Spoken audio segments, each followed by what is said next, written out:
Well, let's talk about the big news here first. The first thing we'll say, talk about, is Elijah Moore, not Elijah Mitchell. Elijah Moore demanding a trade, and now he's inactive. So I don't know what's going on. It's kind of weird. He demands a trade. They're like, no, we're not going to trade you, and you're inactive.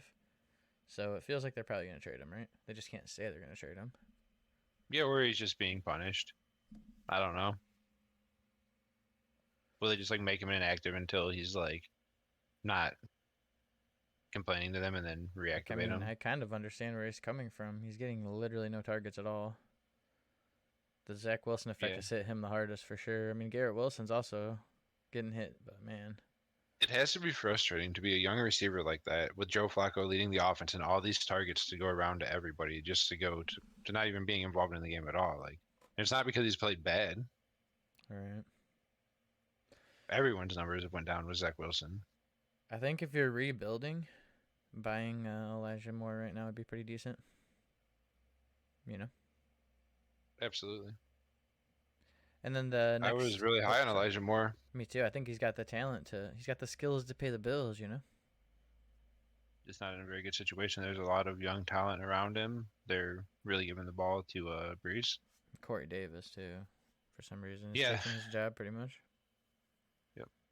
But the big news, Mr. Christian McCaffrey going to the 49ers as the how many leagues you have Christian McCaffrey in? 40. So how are you feeling? I do not know. I didn't forget it happened, but it kind of felt like it wasn't real. Everybody's taking victory laps but you, I feel like. Yeah, I'm just cautious, I guess. I don't know if it's a good or a bad thing yet. It's going to take a little bit of time to tell. For fantasy, I mean, it's better for Christian McCaffrey as a running back. He has a better team. He has a better line. He has more talent around him. Less people are going to be paying attention to him. But there's also going to be less volume coming his way. Right. So it's just I think he'll be fine. I don't think it's detrimental to him at all. I just don't think it's oh yes, Christian McCaffrey is going to be so much better for fantasy now. He's already scoring 25 points a game. Is he going to be that much better to go to? Is there going to be that many points from San Francisco? And then what's that going to do to the other players? His volume is going to go down. I would say his efficiency would go up, but his the volume he was getting in Carolina was the end of the game receiving junk work. That is so valuable for fantasy. It really is, a trash team that doesn't have anyone to throw it to or have. Right. I mean, DJ Moore is a good player, but they're not. You can put two people on DJ Moore, and then no one's gonna do shit, and they're right. Okay, we'll talk about it more when we get to the KC San Francisco game.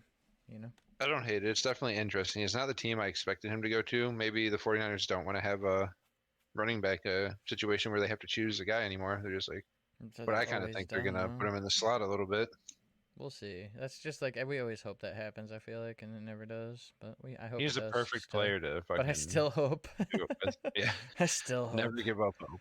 All right, so Thursday night, I had to work for half of it, and then I watched, most of the second half. But what's your takeaway from a 42-34 thriller? Arizona going to 3-4, and New Orleans falling to 2-5.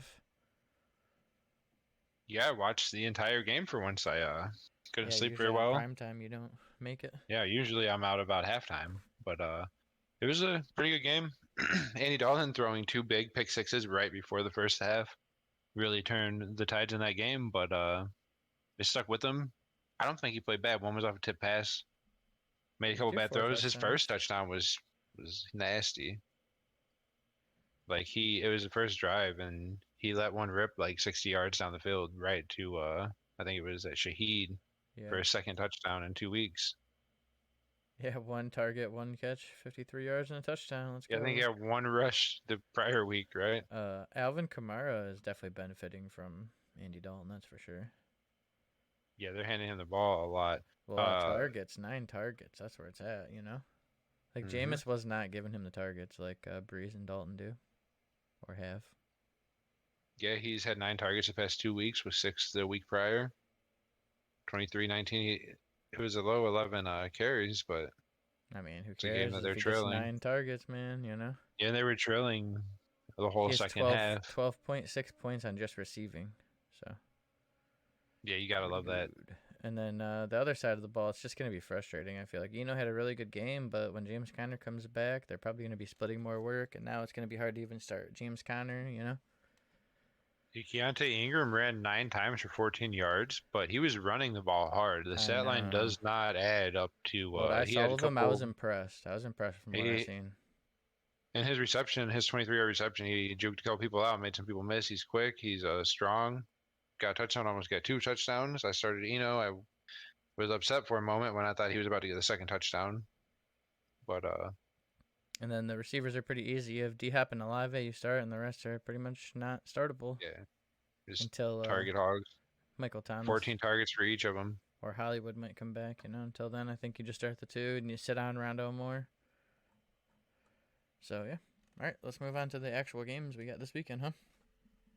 It's unfortunate the first game when you're starting with is the Browns and Ravens. So let's just get it out of the way real quickly.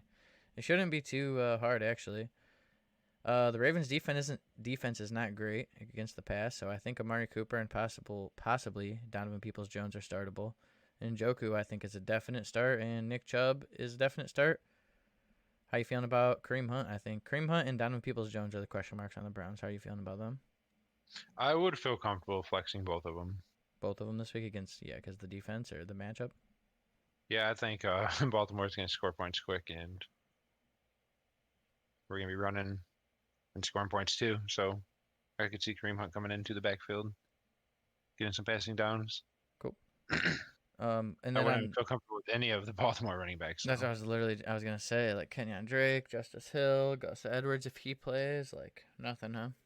Sucks about JK going to IR. yeah, it really does. Kenyon Especially Drake had the a big surgically week last week. repaired I knee. mean, if Kenyon Drake is the guy, Yeah, if he Cleveland is. Browns defense has I been bad. know.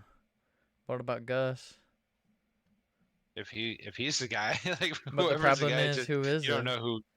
I don't know who it's gonna be, so it's hard. If You you wouldn't know start who the anyone, guy's or gonna be, no, I wouldn't personally. if you believe that Kenyon Drake is the guy, you would though. If you did believe Yeah. it, yeah, that's how I Oh feel yeah. too. If I really believed in Kenyon Drake this week, I would start him. I don't know if I would have the balls, and it depends on who I'd be putting him up against. But Duvernay really disappointed last week with no Bateman, you know. So how are you feeling this week? I mean, it's Cleveland's defense, so I think he's definitely flexible, right? Yeah, he's flexible. He'd be the only other guy that I feel comfortable with outside of Bateman if he is healthy. If Bateman I would doesn't just play, I think it boosts him though. yeah, it does. But is it looking like Bateman is going to play? He's questionable. I think He's he's limited questionable, all so week. He practiced every day, so we'll see. I and think obviously that's you kind of lock it, in right? Jackson and Andrews instantly.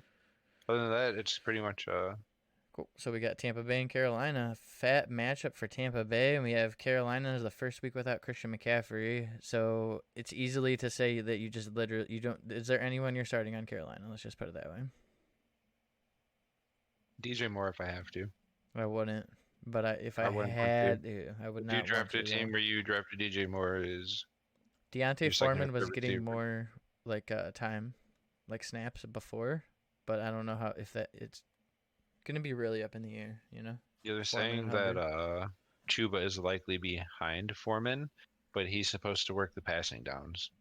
So it could be more But who knows? valuable Yeah. because the when CMC was, you know, valuable was the passing down. So for this team, I mean, Yeah, absolutely. The passing downs in PPR, I mean, it's just huge. what about Laviska Shenault as like a deep league?